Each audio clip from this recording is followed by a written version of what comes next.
Mapagpalang araw po sa inyong lahat. Welcome to DJ Sean Stories. Turn on your notification bell, like and subscribe para sa crime stories araw-araw. Sa kasal, nangangako ang mag-asawa na sila ay magsasama sa hirap man o ginhawa. Ang asawa mo dapat ang mag-aalaga sa iyo at ituturing mo na kakampi. Pero sino ang mag-aakala na ang asawa mo pa mismo ang magpapahamak sa iyo para lang makasama ang kanyang kalaguyo? Yan ang naging kapalaran ng isang babae mula sa Amerika sa kwento natin ngayon. Ang pagkatuklas. April 11, 2007, natagpuan ng isang lalaki ang kanyang asawa sa isang bathtub. Wala nang malay ang babae. Agad na tumawag ng tulong ang lalaki sa kanyang mga kapitbahay at tumawag din siya sa 911. Ang nasabing lalaki ay isa rin palang doktor na nagsagawa ng CPR sa babae.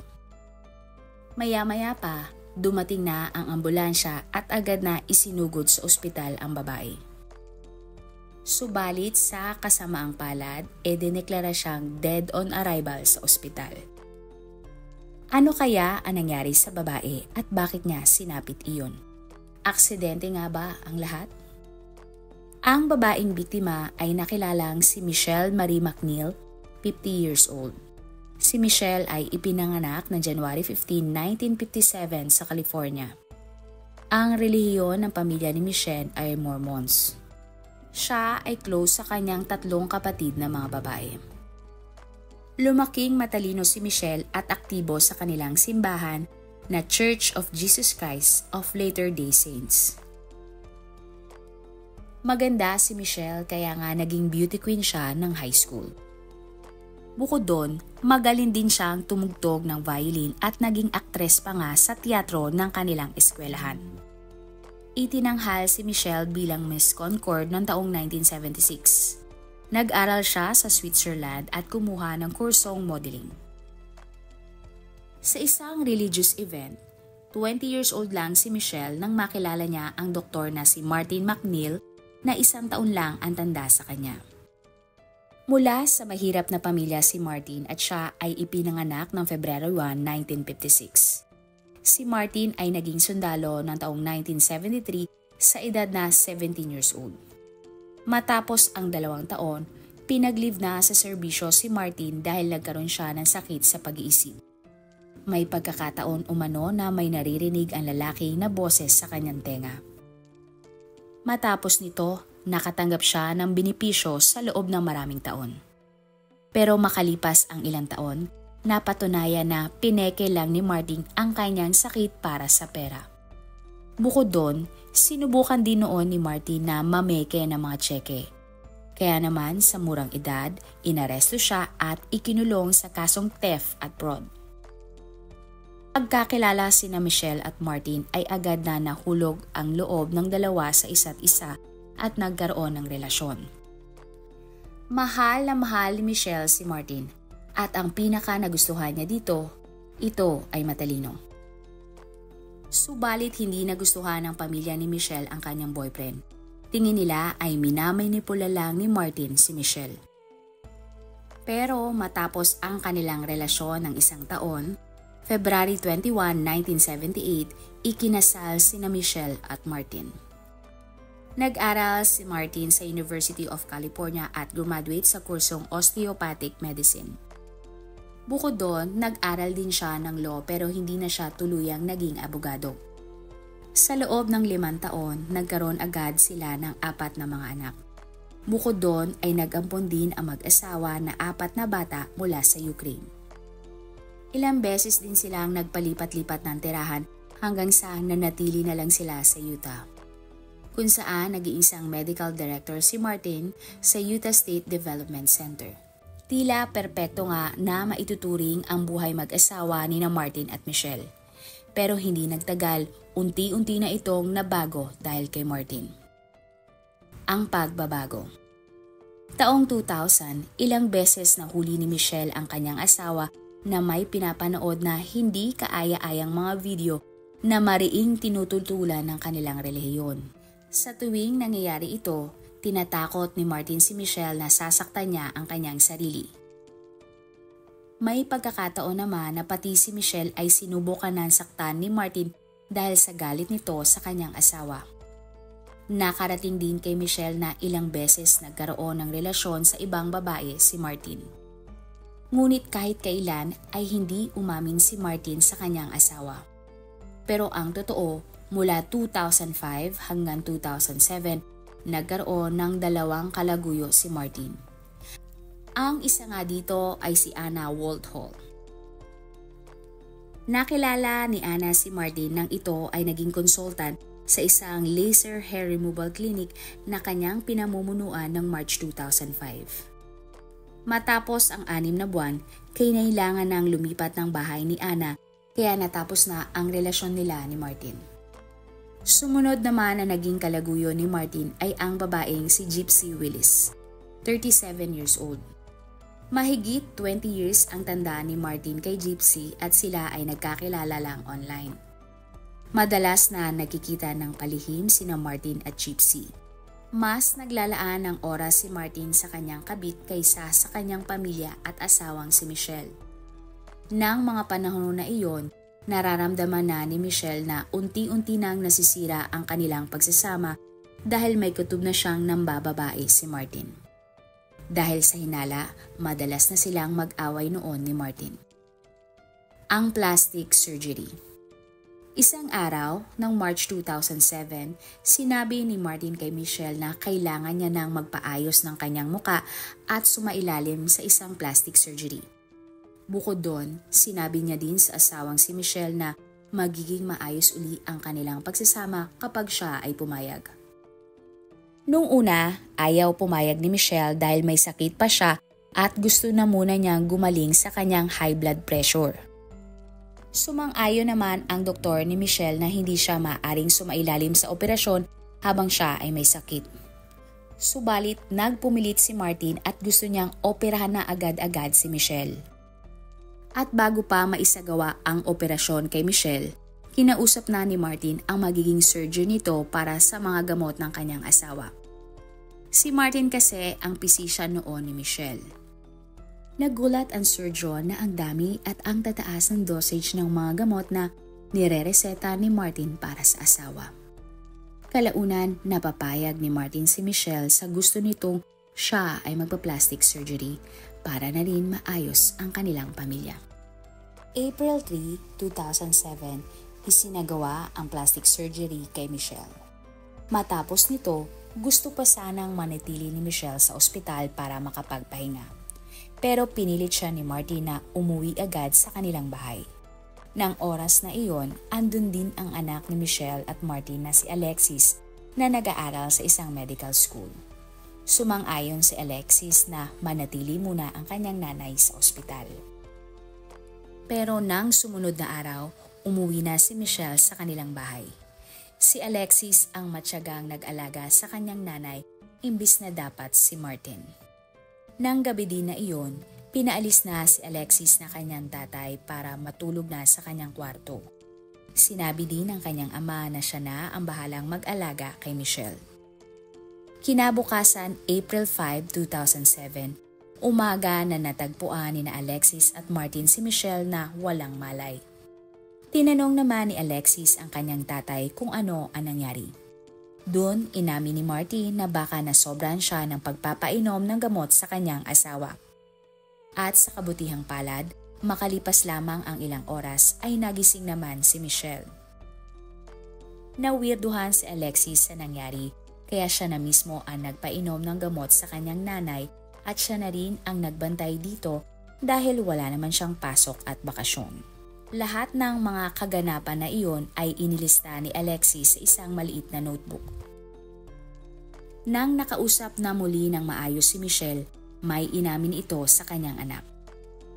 Ayon kay Michelle, napakaraming gamot ang ipinainom sa kanya ni Martin ng gabi na iyon. Kahit nahihirapan na siya, ay pinipilit pa din siya ng asawa na inumin ang iba't ibang gamot. Takot na takot si Michelle sa kung ano ang gagawin sa kanya ng kanyang asawa. April 6, 2007, sinabi ni Michelle kay Alexis, na kung may mangyari sa akin, siguraduhin mong hindi ang iyong ama ang may kasalanan. Ang komprontasyon. April 6, nakita ni Michelle sa cellphone ng kanyang asawa ang palitan ng text at tawag ni Martin sa kabit nitong si Gypsy.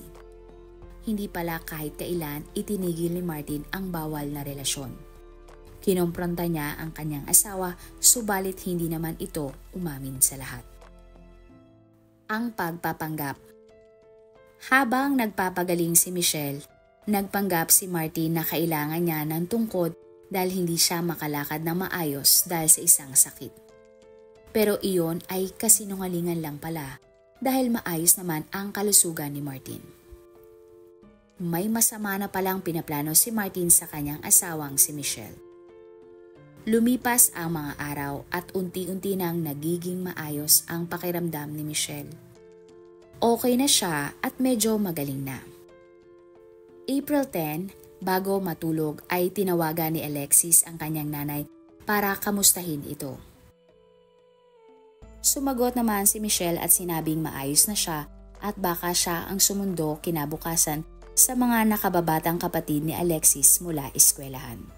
Masaya si Alexis na nakarecover na ang kanyang nanay. Ang pangyayari, April 11, 2007. Bago umalis si Martin, pinainom niya ng 2 gamot si Michelle. Sinigurado niya na umalis na ang lahat ng kanilang anak bago niya isagawa ang kanyang plano. Pagkatapos uminom ng gamot ni Michelle at medyo wala na ito sa tamang pag-iisip, nagawang papuntahin ni Martin ang kanyang asawa sa bathtub. Maya-maya pa, puwersahang nilubog ni Martin si Michelle sa ilalim ng tubig at iniwan ang kanyang asawa doon hanggang sa ito ay mamatay. Nang araw na iyon, maagang umalis si Alexis para pumasok sa school. Pero bago ito, pinainom niya muna si Michelle ng gamot at siniguradong okay ito. Umalis na din noon si Martin para pumasok sa kanyang trabaho. Lahat din ng iba pa nilang anak ay pumasok na sa eskwelahan at naiwan na lang noon sa bahay si Michelle. Bandang 11:30 ng umaga, sinundo na ni Martin ang bunsong anak mula sa eskwelahan. Nang makarating na sila sa bahay, ilang beses tinawag ni Martin si Michelle. Pero ni isang beses ay hindi ito sumagot. Kaya naman umakyat si Martin sa kanilang kwarto at pumasok sa banyo. Laking gulat niya na makita ang asawa na nasa bathtub at wala ng malay. Agad siyang nanghingi ng tulong sa kanilang kapitbahay para buhatin si Michelle. Agad din naman siyang tumawag ng 911 para humingi ng ambulansya. Nagsagawa pa nga ng CPR si Martin sa kanyang asawa para mailigtas ito. Mabilis na dumating ang ambulansya at sinugod na sa ospital si Michelle. Pero sa kasamang palad, dead on arrival si Michelle sa ospital na noon ay 50 years old. Laking gulat ni Martin sa nangyari pero bukod doon ay wala na siyang iba pang reaksyon. Ang una niyang sinabi sa mga paramedics ay baka nasobrahan ng inom ng gamot si Michelle kaya nadulas ito sa banyo. Nasa klase si Alexis nang nakatanggap siya ng tawag mula sa kanyang tatay na wala na ang kanyang nanay. Labis na ikinagulat ni Alexis ang kanyang nabalitaan dahil bago siya umalis, maayos pa ang kalagayan ni Michelle. Maging ang ibang kapatid niya ay hindi makapaniwala sa nangyari. Nang dumating sa bahay, pumasok si Alexis sa kwarto ng kanyang mga magulang at laking gulat niya na nawawala ang lahat ng gamot at ang mga bagay na ginagamit ni Michelle habang siya ay nagpapagaling. Miski ang notebook na sinusulatan ni Alexis ay nawawala. Tila nilinis ang buong kwarto at walang natirang gamit si Michelle nang siya ay natapos na operahan. Sa autopsy, lumabas naman na natural ang pagkamatay ni Michelle matapos itong atakihin sa puso. At ng April 14, 2007, inihatid na sa huling hantungan si Michelle. Sa memorial service, hindi masyadong nagkwento si Martin tungkol sa kanyang asawa bagkus ay mas nag-focus siyang ibahagi ang tungkol sa kanyang buhay. Subalit, hindi kumbinsido si Alexis at ang kanyang kapatid na si Rachel sa nangyari sa kanilang nanay. Kaya naman nag-request sila sa mga pulis ng isang toxicology test. Ang yaya. Ilang araw matapos mamatay ni Michelle, nagsabi si Martin sa kanyang mga anak na kailangan nila ng yaya. Ang yaya na ito ay ang mag-aalaga sa maliliit pang anak ni Martin. Sinabi naman ni Alexis na siya na lang ang mag-aalaga sa kanyang mga kapatid. Subalit hindi pumayag ang kanyang tatay. Sinabi pa ni Martin na dapat ay mag-focus na lang si Alexis sa kanyang pag-aaral. At matapos ang ilang araw, ipinakilala ni Martin sa kanyang mga anak ang nahanap niyang perfect na yaya. At ito ay si Gypsy, ang kanyang kalaguyo. Pero makalipas ang ilang araw, hindi na kayang itago ng dalawa ang tungkol sa kanilang bawal na relasyon. At isang buwan lang matapos mamatay ni Michelle, agad na nag-propose si Martin kay Gypsy at hindi na nag-atubili ang babae na sumagot ng oo. Mula noon, bumuo na ng plano si Martin at Gypsy na umalis ng bansa.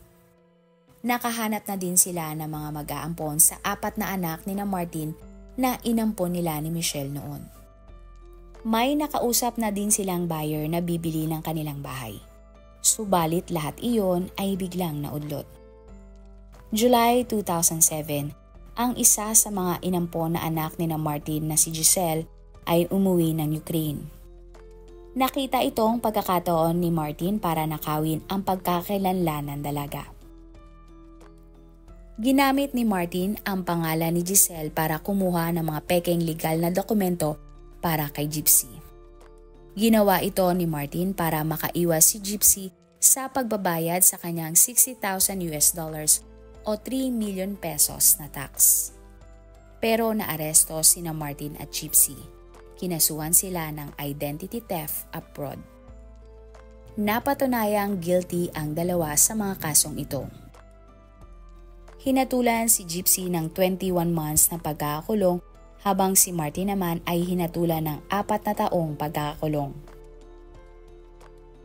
Habang sila ay nakakulong, nagsimula na ang investigasyon sa kaso sa pagkamatay ni Michelle. Ito ay matapos malaman ng mga pulis na manlolokong tao pala si Martin. Sunod-sunod na din ang impormasyon na natatanggap nila tungkol sa mga kalokohan ng nasabing doktor. Nalaman nila na pinagsasamantalahan pala ni Martin ang iba niyang pasyente. Bukod doon, namemeke siya ng mga papeles para makapasok ang mga estudyante sa universidad kung saan siya nag-aral ng pagiging doktor. Nang panahon na iyon, hindi itinuturing na crime scene ng mga pulis ang bahay ni Michelle kaya wala silang nakuhang ebidensya laban kay Martin. Sa toxology report, lumabas na maraming nainom na gamot si Michelle pero wala naman sa mga ito ang delikado. Ang masama ay pinagsasabay-sabay pala niya ang pag-inom nito. Napag-alaman nila na ang lahat ng gamot ay si Martin pala ang nagre-reseta. Dahil siya ay isang doktor, alam dapat ni Martin ang mga gamot na pwedeng inumin ng sabay o hindi. Indikasyon na sinadya talaga ang bigyan ni Martin ang kanyang asawa ng maraming gamot at pagsabay-sabay na ipainom ito. Kaya naman binuo ng mga pulis ang konklusyon na si Martin ang talagang pumatay kay Michelle. Taong 2011 nang makalaya si Gypsy at nagbitaw siya ng salita sa mga pulis na kung sakaling kakasuhan ng murder si Martin ay handa siyang tumistigo. Taong 2012 nang makalaya si Martin at agad siyang kinasuhan ng murder ng August 24, 2012. Pansamantala siyang ikinulong habang naghihintay ng trial. Masaya naman si Alexis at ang iba pa niyang mga kapatid dahil unti-unti nang nabibigyan ng linaw ang lahat. Ang trial ng kaso. October 2023, nagsimula ang trial ni Martin. Nag-plead siya ng not guilty sa mga kaso laban sa kanya. 3 sa mga anak ni Martin ay tumistigo laban sa kanilang tatay. Ayon kay Alexis, hindi talaga payag si Michelle na sumailalim sa plastic surgery. Iniisip kasi noon ni Michelle ang mga sakit niya na hindi pa magaling noon. Subalit, nang marinig ito ng kanilang tatay na si Martin, nagalit daw ito. Katwiran ni Martin, nauna na niyang nabayaran ang anesthesiologist na kailangan sa operasyon ni Michelle. Nakita rin ni Alexis ang listahan ng mga gamot na gusto ng kanyang tatay na ipainom kay Michelle bago pa man ito maoperahan. Inulit din sa korte ni Alexis na pinilit ni Martin na painumin si Michelle ng maraming iba't ibang gamot. Kahit nga nagsusuka na si Michelle, pinipilit pa din siya ni Martin na uminom ng gamot. Bukod doon ay tumistigo na din sa korte laban kay Michelle ang kasama niya noon sa kulungan. Inilahad ng lalaki kung paano matapos painumin ni Martin ng gamot si Michelle ay dinala niya ang kanyang asawa sa bathtub at nilunod niya ito doon. Ang motibo kasi ni Martin ay hindi niya na nakakasundo si Michelle tungkol sa kanilang bahay at kanilang mga anak. Ngunit idiniin ng prosecution na ang motibo ni Martin ay dahil gusto na niyang makasama ang kanyang kabit at iwan si Michelle.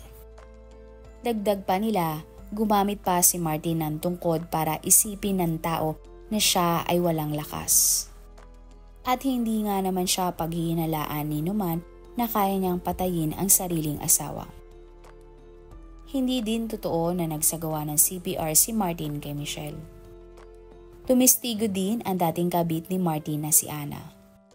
Sinabi nito sa korte na isang beses ay kinwento ng doktor sa kanya na kaya niyang gawin sa pasyente na magkaroon ito ng atake sa puso pero lalabas lang na natural ang nangyari. Sa huli, lumabas din sa trial si Gypsy.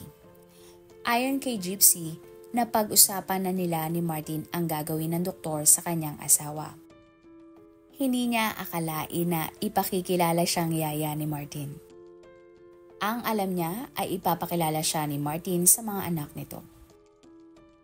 November 9, 2013, napatunayang guilty si Martin sa pagpatay kay Michelle at kasong obstruction of justice. Bukod doon, napatunayan din siyang guilty sa pagsasamantala niya sa sarili niyang anak na si Alexis.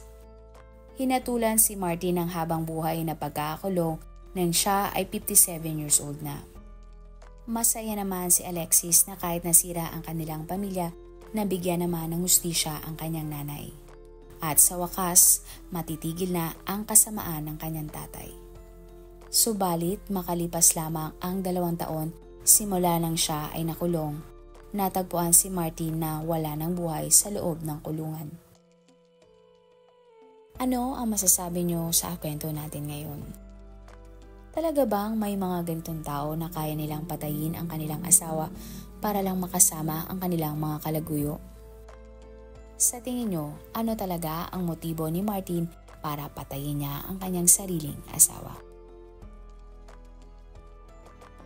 Marami pong salamat sa inyong panonood. Meron ba kayong mga kwento na gusto nyong i-share sa ating mga manonood? O kung may personal po kayong kwento na gusto nyong i-feature sa ating channel, i-comment down below nyo lang ang inyong mga suggestions. Para naman po sa dagdag kalaman, i-subscribe nyo din po at i-follow ang ating iba pang YouTube channel katulad ng Tagalog Facts and Mysteries by DJ Sean at Manila Boy Wonder Philippines. Marami pong salamat sa pagsuporta nyo sa aming mga channel. God bless everyone!